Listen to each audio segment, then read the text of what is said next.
Brittany at Ingleside Imaginarium here, coming to you with another edition of Myths and Stitches. If you aren't aware of what this type of video is on my channel, I am a cross-stitch designer who is releasing a mystery stitch-along based all around Greek mythology and the monsters and creatures found therein. It is called the Keramos Bestiary, Keramos coming from the ancient Greek word for pottery, and a bestiary being a collection of beasts, you know, most commonly thought of as like the medieval bestiaries that have all of the fantastical and realistic and natural animals, like just a collection of animals. So that's what this pattern is. And each month a new creature comes out, and by the end of the year and a little into next year, you'll end up with 12 different creatures in our bestiary. Each month a new one comes out, and each month a new video like this comes out where I discuss with you the background and the story of each creature that is featured. And without further ado, I guess I will reveal this month, July's creature. There is our Grecian urn so far, and right smack dab in the middle of it, just about, is our newest creature, a very terrifying creature with many heads called the Hydra. So there you can see all 9 of this beast's heads, which I think I've gone easy on you. I went for the version of the Hydra with only 9 heads and not the version that has 50 heads. But I'm pretty proud with how that came out, being able to get all of those heads in that limited amount of stitching space and still be able to tell what it is. So yeah, that is our newest creature. And after showing you this, that means now we're going to transition into the stitching part of this video, now that you've seen what the finished creature looks like. And it's a stitch with me style video, which means that I'll be working on this creature on the back stitch, as well as discussing with you while I stitch the story of the Hydra, which it's very interesting. And I didn't plan it necessarily, but as I'm stitching and learning more about all these creatures, I'm kind of finding out what their relationships are. There are several siblings in this piece that I was not aware were siblings, and there are several who are in kind of the same stories, which I know I've mentioned before is one of my favorite things about Greek mythology, is how all of the characters and creatures kind of overlap. It's such a rich tapestry, you know, everything is interwoven with each other. All of these different threads of stories, and I think that's really neat, and I'm really enjoying learning more about them, and I hope that you guys are too. So without further ado, I'm going to let you listen to the story of the Hydra. Hello everybody, it's Brittany here to talk to you about another monster slash creature from classical Greek mythology. You will, if you're watching this whole video, have already discovered it is the Hydra, and specifically it is the Lernaean Hydra, because this particular creature was known to habituate the lake and springs of Lerna, which was an area in ancient Greece.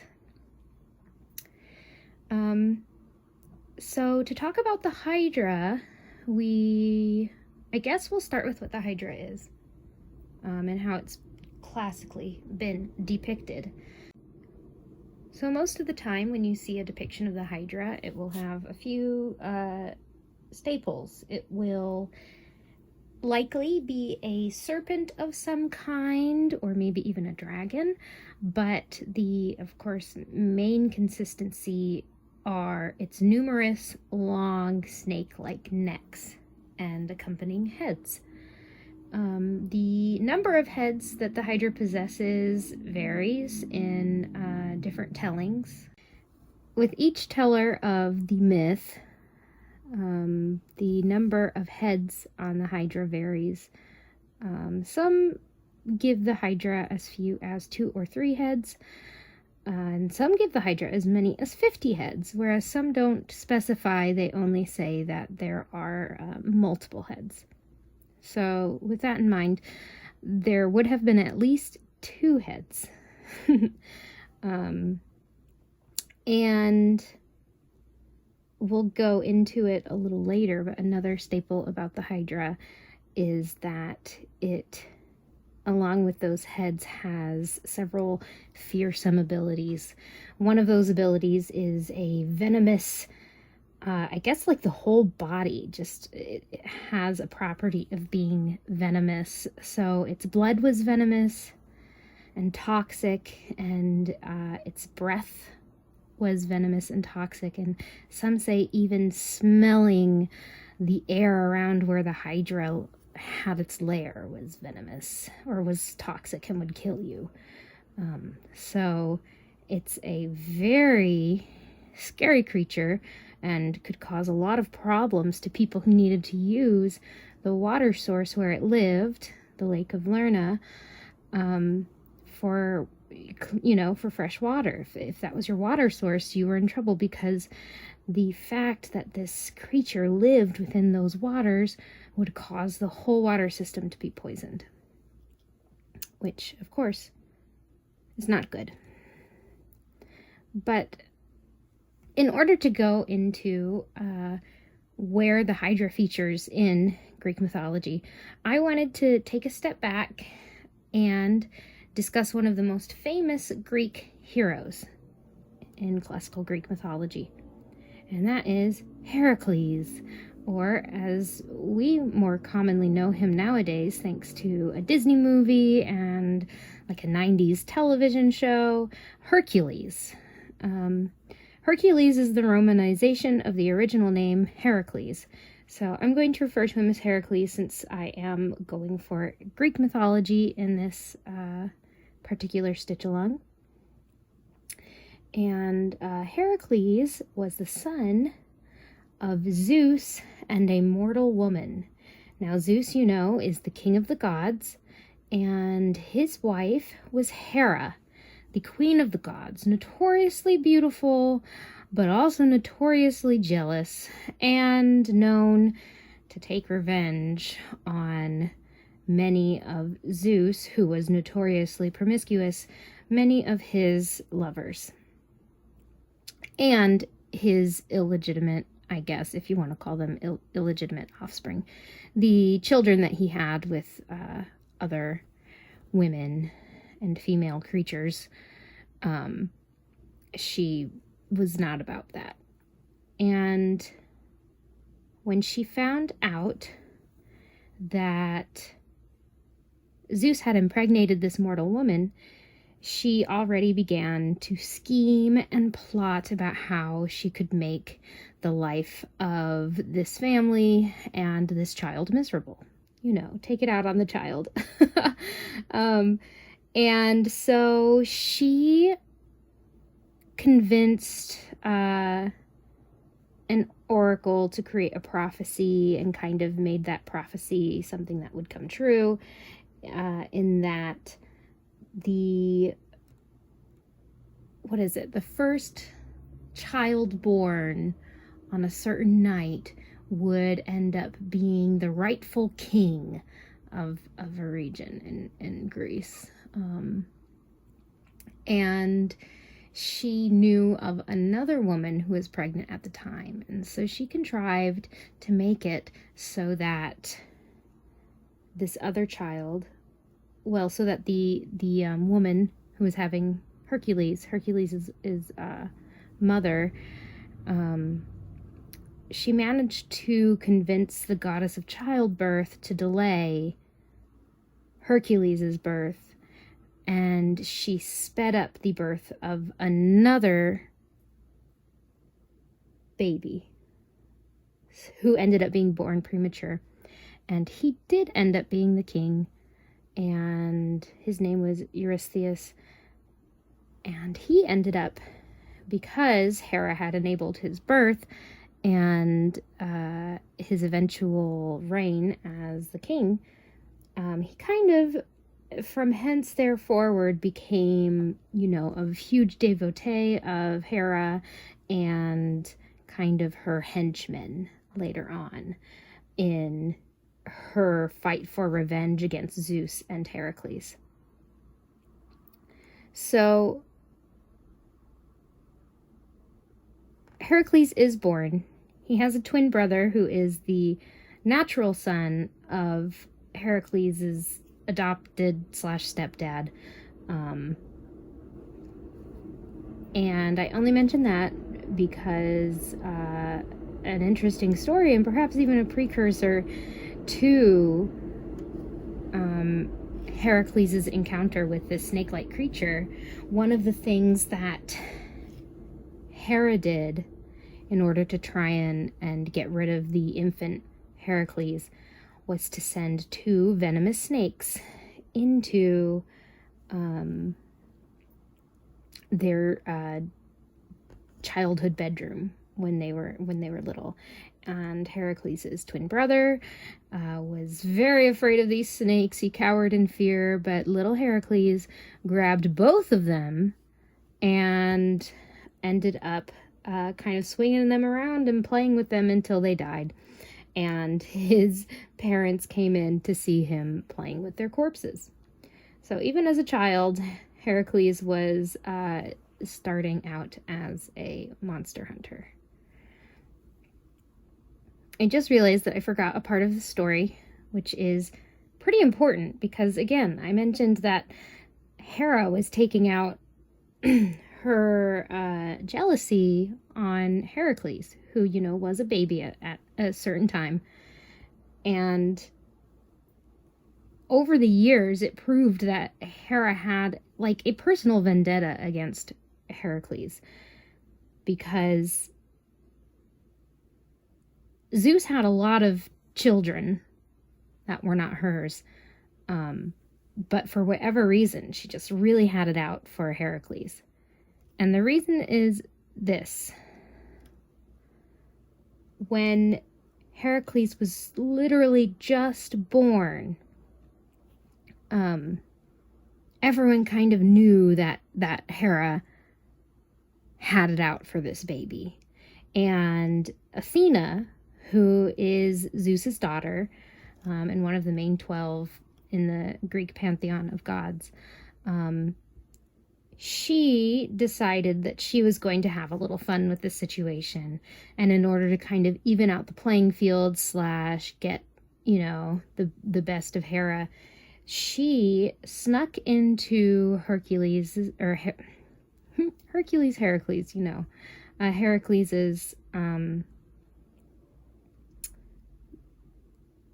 birth chamber and absconded with him up to Mount Olympus, where she presented this brand new baby boy as an orphan. And Hera, her heart being touched, felt bad for the baby and ended up breastfeeding him from her divine milk, which is where Heracles would eventually get his divine strength. Even though he was half godly, his dad was a god, the divine milk that he was fed this one night when he was a baby is actually part of the reason why he grew up with such, phenomenal strength and his kind of inhuman constitution, I guess you could say. So when Hera found out who this baby was, she was not pleased. And trying to mollify her, Athena and Heracles' parents changed his name. He wasn't originally named Heracles, but they changed it to Heracles, which, as I've been saying, telling you this story, I've definitely noticed that the name Heracles and the name Hera, they start the same. Heracles has the name Hera in it, and that's because the name means glory of Hera. And that was an attempt, this name was an attempt to kind of endear this child to Hera and say, you know, like, you breastfed him, his strength is thanks to you. And it didn't really work. She still didn't like him. So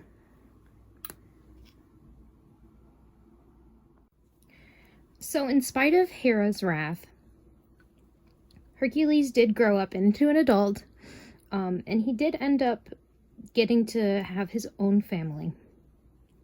However, in what is probably the worst thing that Hera ever did to Hercules, is she caused him to fall under a madness in which, not knowing what he was doing, he slaughtered his family. So he had met a woman, married her, and had children, and she caused him to kill them. Which isn't great, you know, that's pretty terrible. And this is all part of her scheme to, you know, get back at Zeus and Heracles, and also use the divine strength and his kind of godlike powers for her own good. Now, you remember I mentioned not Heracles' brother, but the other baby that Hera caused to be born first, and hence became the king. Eurystheus, King Eurystheus. Now was the time that Hera knew he could come in handy. So, using her influence, she was able to, once Heracles, they're interchangeable. I'm sorry, guys. I was going to try and be loyal to using Heracles. But, I mean, you know, he's also Hercules. He was Heracles. Now, he's known as Hercules. At least here, you know, in most English, in many English retellings, I should say. And he wasn't even originally Heracles. So, I'm trying my best. But using her influence, Hera, once Heracles had kind of come to reason and seen what he'd done, had kind of rigged it so that an oracle mentions that in order to earn atonement for the crime of slaughtering his whole family, Heracles needed to be in service to the king Eurystheus for 10 years. Or at least for 10 great deeds. And thus, probably the most famous part of Heracles' story, the 10, ends up being 12 labors of Heracles starts. So, Hera, of course, would love for Heracles to be dead. But also, you know, he might be able to do some useful things for her within these labors. And the second labor had to do with this creature, the Hydra. Now, going along with this plan to make Heracles try and do these feats that would kill many other men, and some of these came very close to killing him, she actually had raised the Hydra. So the Hydra itself was the child of Echidna and Typhon. Now, those names might sound familiar because Echidna and Typhon are also said to be the parents of a lot of other creatures and monsters in Greek mythology, including the Sphinx, who's up here. So there will be a few siblings in this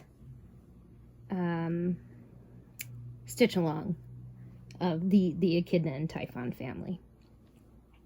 As always, there are quite a few different, differing interpretations on who the parents are, but it seems like the most common attribution of the Hydra's parents are Echidna and Typhon.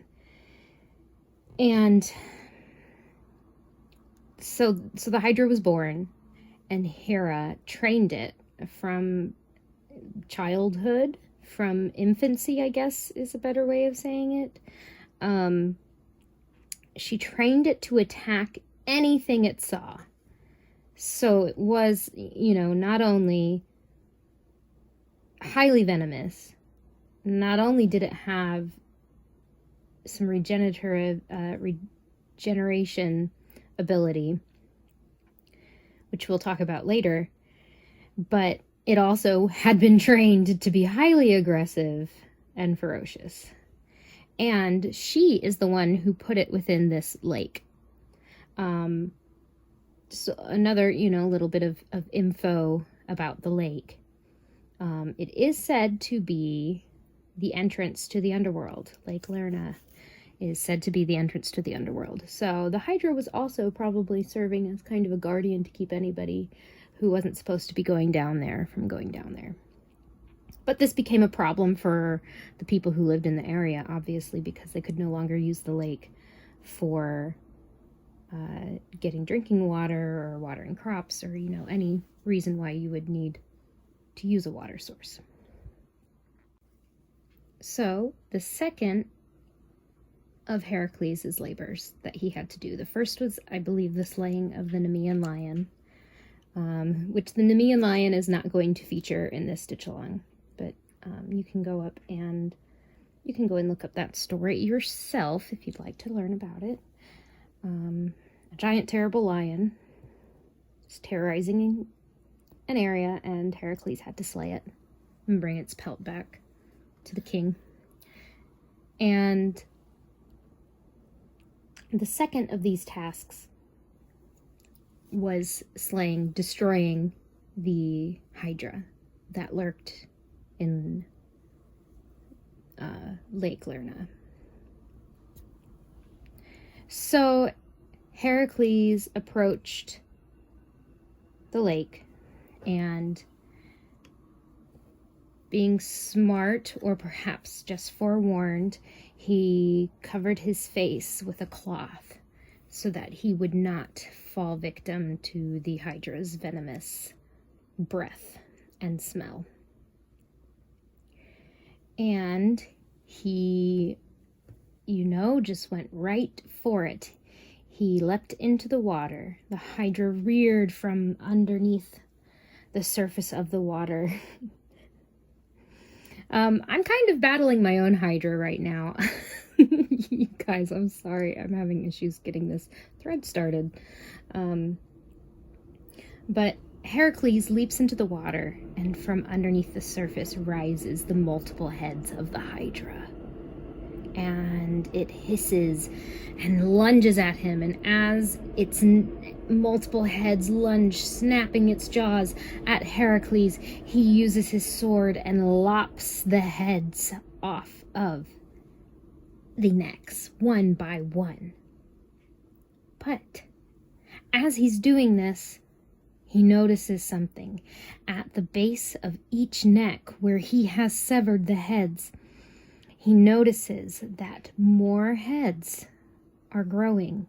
At the very least, in the telling of the slaying of the Hydra, it is said that the severed heads grow back.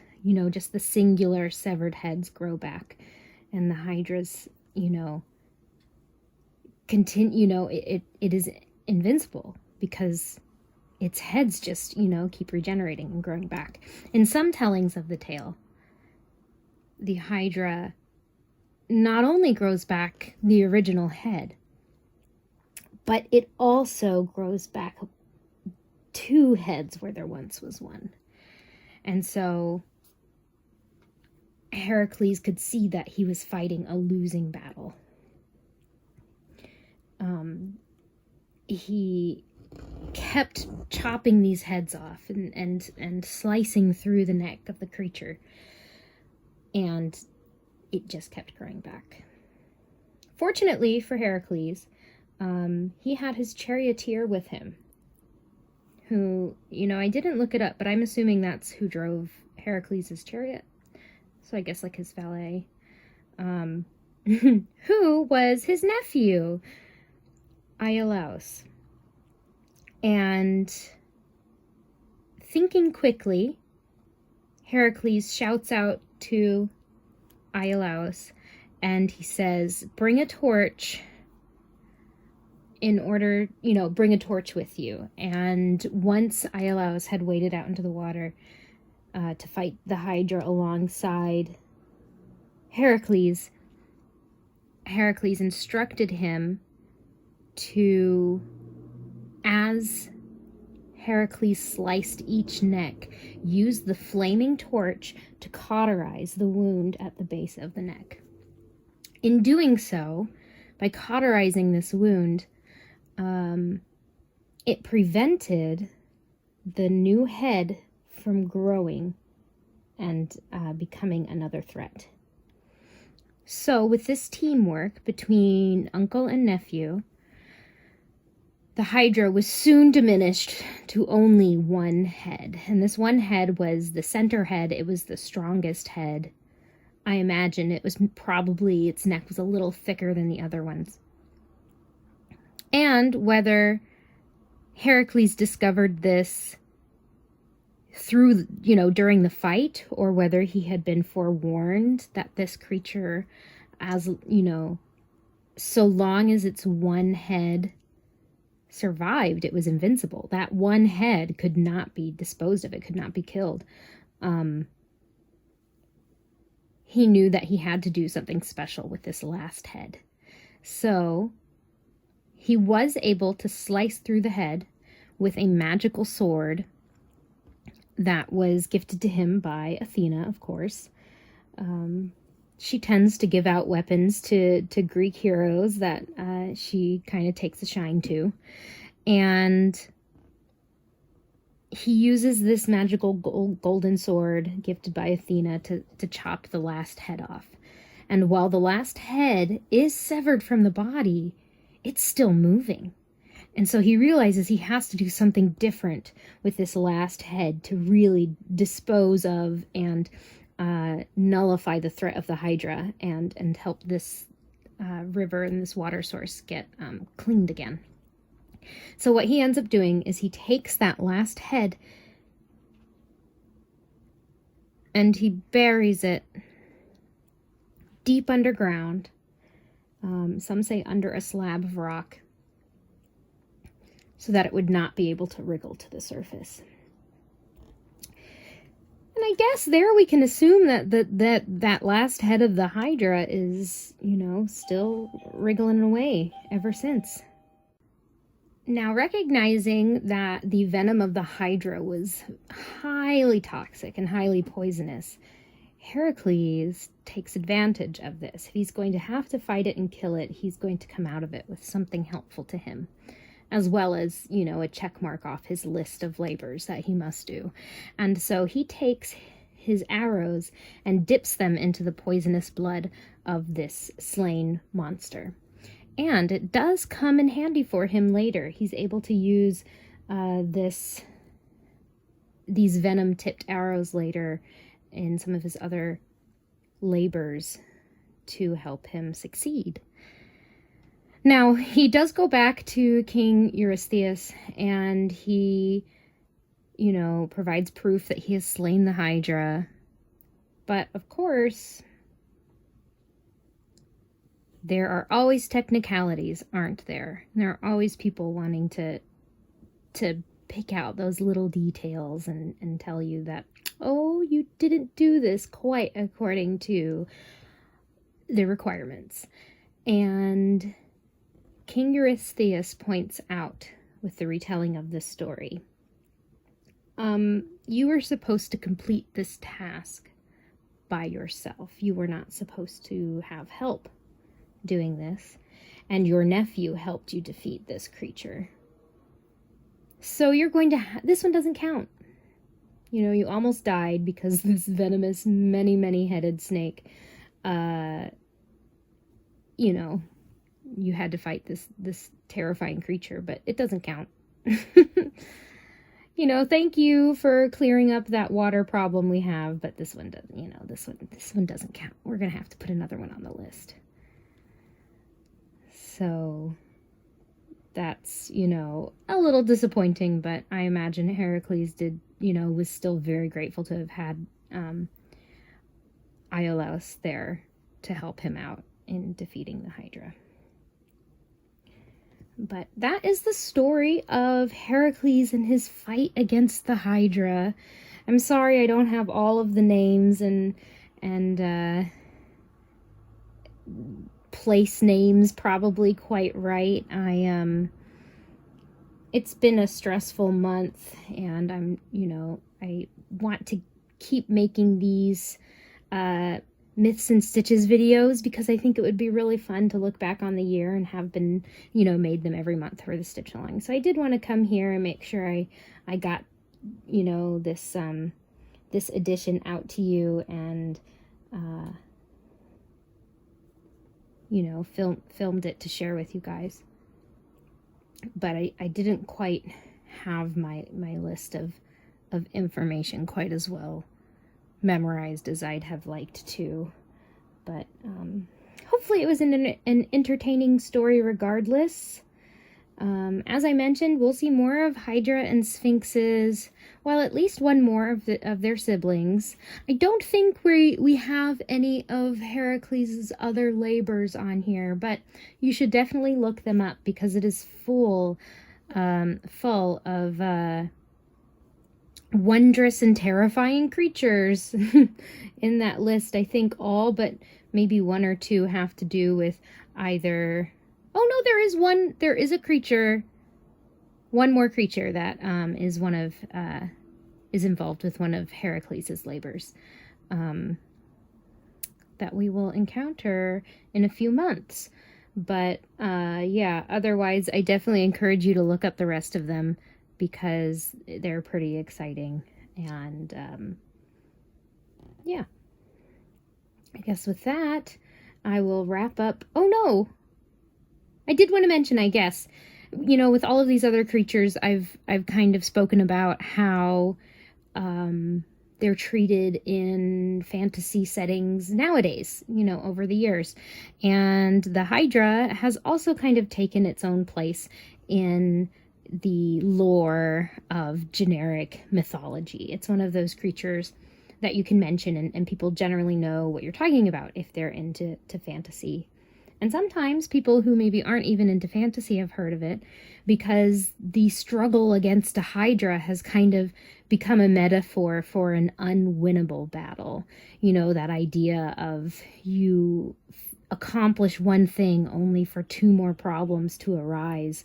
You solve one problem and more crop up. Like, that's battling a Hydra, and that, is kind of a hopeless fight. Is, I feel like, a very... a fairly common way of describing that situation. And, of course, the Hydra did feature in Disney's Hercules animated movie. It was one of the creatures that Hercules defeated after he has been trained by Philoctetes to become a hero.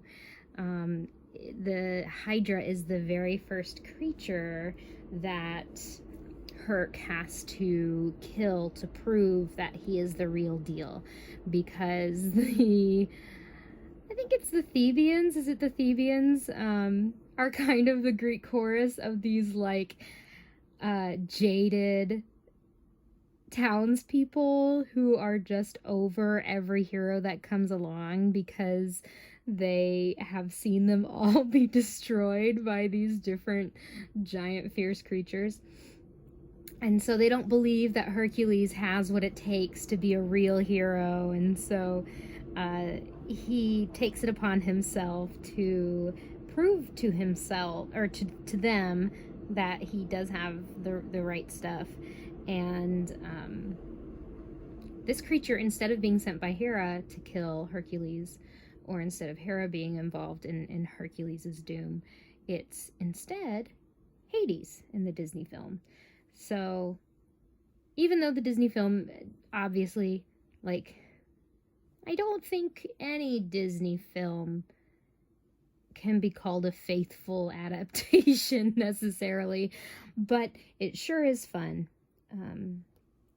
And you can find Hydras in, like I mentioned, generic fantasy settings. I know that in one of the Dungeons and Dragons campaigns I play, we had to fight a Hydra. And fortunately, I, being a Dragonborn character, Gold Dragonborn, had some fiery breath that I was able to cauterize some of the necks with. So, you know, we were able to keep some of those heads from growing back and eventually defeat it. But okay, I think that's it, finally. This one was a long one because I did want to go into kind of the story of Heracles and why he had to do these labors and kind of, you know, why Hera hated him so much, which was, you know, he was not only living, walking, breathing proof of the infidelity of her husband, but also she had been tricked to breastfeeding this child who she already, you know, had a great dislike for by another daughter of Zeus that she did not birth. So, you know, as with most of Greek mythology, there's a lot of drama and a lot of backstory. And just like, I love how the stories and the characters, it just all interweaves. And yeah, it's just really neat that way. So anyhow, I hope that you guys enjoyed hearing the story of the Hydra and how Heracles and his nephew Iolaus defeated it. And I'll see you next month for another edition of Myths and Stitches, in which we will continue moving right and finish off this band. So it's also going to be crazy because we'll be halfway done. 1, 2, 3, 4, 5, 6. We'll be halfway done with the Stitch Along next month. Wow, time is certainly flying, isn't it? Well, thank you guys for watching. There's a few of you out there who always comment, and it really means a lot. And I also appreciate those who don't comment, because I know I don't always comment on videos after I've watched them too. But I appreciate your support, and I hope that you guys, no matter what you're stitching, are having a good time and it's helping keep you sane. Yeah, I'll see you guys next month. Happy stitching!